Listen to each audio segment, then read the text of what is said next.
Hallo Leute, Díomh agus fáilte ras chuig an seomra runga Germánaise.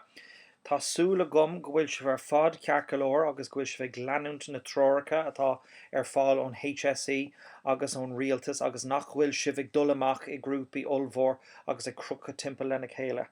So tásúla gom go bhfuil si bhar fad sláán sa bháilte agus ag iompar si bhéin maras ceart. So dusach bar sulachorm tús leis an fís an seo.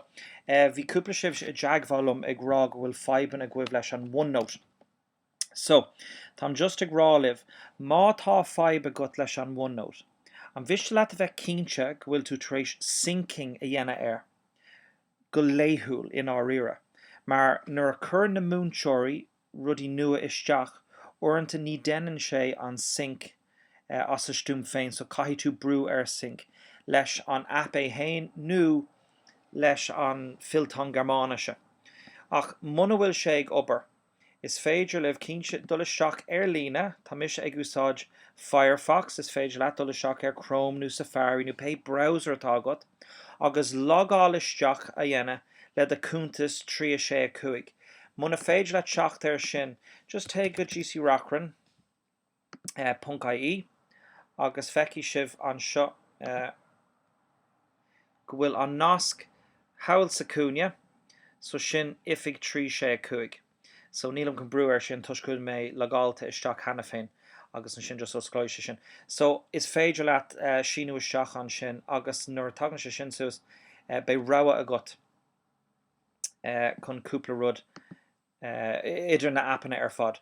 So sin aine atá faiban acu leis an app OneNote té seach tríd an browser agus antan seans go réiteo sin feib nó den sync ar an app nó ar an filtán leistíad an app. Ok, so le sin ráite tá ag dul tríd an obair atá le déanana a gcuibh don Mittwoch, so Mittwoch den 25. März. So wir sind auf Seite 141 und 142 und wir machen ein bisschen von Viel Spaß 1. So, tá ag denmh an fí sean faoi láthair sin an cúis nach bhfuil sean sin go fóil ach bé an nasc an sin níos dení. Ach an ordéirí dír mé ormh Übung 7 zu machen agus na ceisna a chríú sa támas chun dul trí sin inis. Ina dhíos sin bé muidir denmh an Hörverständnis agus tar éis sin bé sibh ag denmh Übung 8 agus bé sibh ag lína isteach Übung 8 sa forum Microsoft atá deanta agam. Alright, so rachmus tríd an obair ile an sin agus má tá ceistena a gcuibh darnóí is féidir le bhrífost a cheola cúm. So, isteach linn auf Seite 141, so céad dada sa hain. So hier haben wir Programm. So, 5 nach 2 haben wir Sportschau live. Danach haben wir Tagesschau. Danach Dr. Medizin Hieb Proterus. Danach haben wir Sommerfeld, neues von Bl1.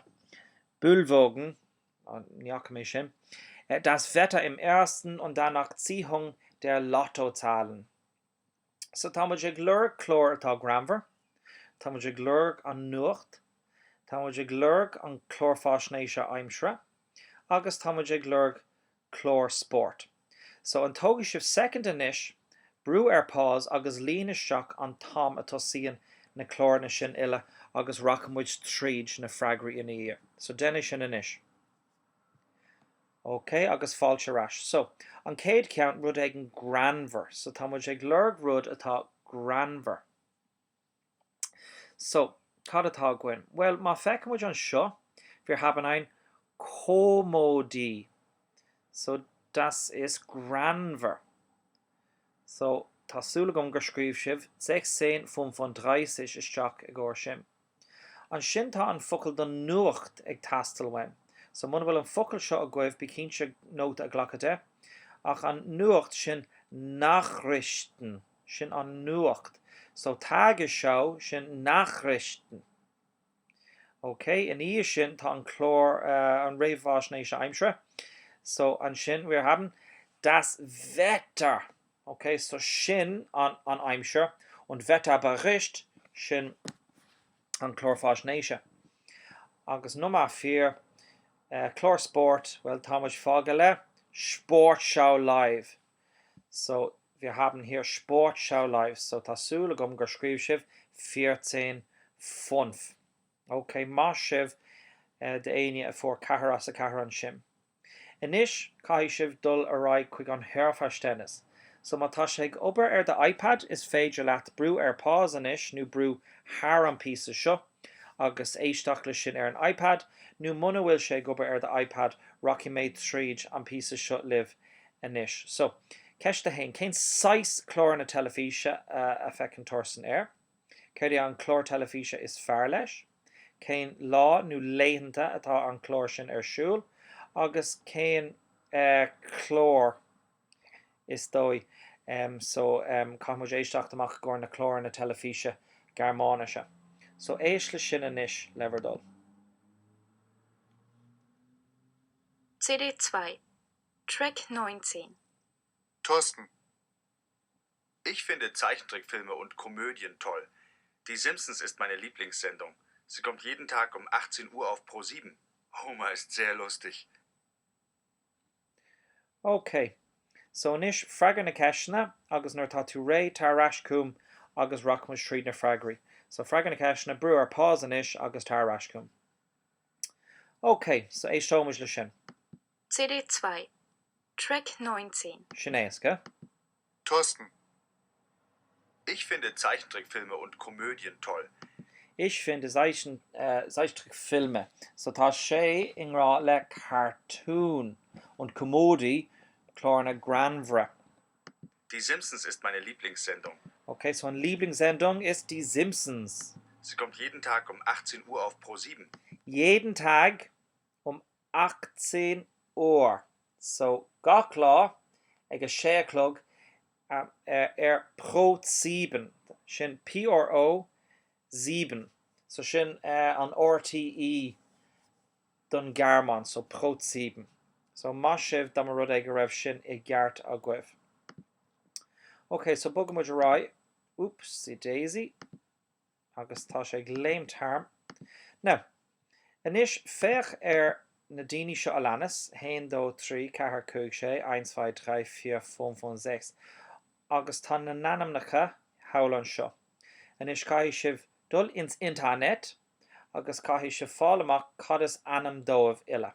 So déna sin anish, agus nuair tá na anamnacha a gcuibh, is féidir live dul a rash an OneNote agus é a lína is seach an seo tríd an Microsoft Form. Agus pointe an sin, orintá tá sfigrá nach bhfuil an Microsoft Form ag oberdíobh. Déna mé seo tríd an app. So mula bhfuil an obrónar, just caithí mé bheith cormach nach bhfuil bhór nanamnach ag seach suas. So muna bhfuil an firm ag seach suas díobh, alright, so rockmuid an seo. Is seach san app, because orintá dearan sé nach bhfuil sé fáil nó bíonn sé mar sin. Just brew an nasc agus osglói sé sa browser. So rís má tá faibe goibh brew an nasc agus osglói sé sa browser. Lína seach é agus an sin nádin darmad brew send me an email receipt onas go bhfuil is a gut nó tafad a gut don rud atá deanta gut agus brew submit. Agus bé gachrod cear colór má déine sin. So nis féchar hu siúd agus lína seach na barnaí agus nuair tá sin denta goibh tá an ceacht seo hart so feici mé a mórach sibh. Má sibh leanarai agus an sin mar dúirs mé leanagí na tróracha fad atá fáil ón HSE agus ón rialtas agus nábí ag dul amach ag crochad timpeall le daoine amach sna parcanna agus sa phobal. Also, auf Wiedersehen.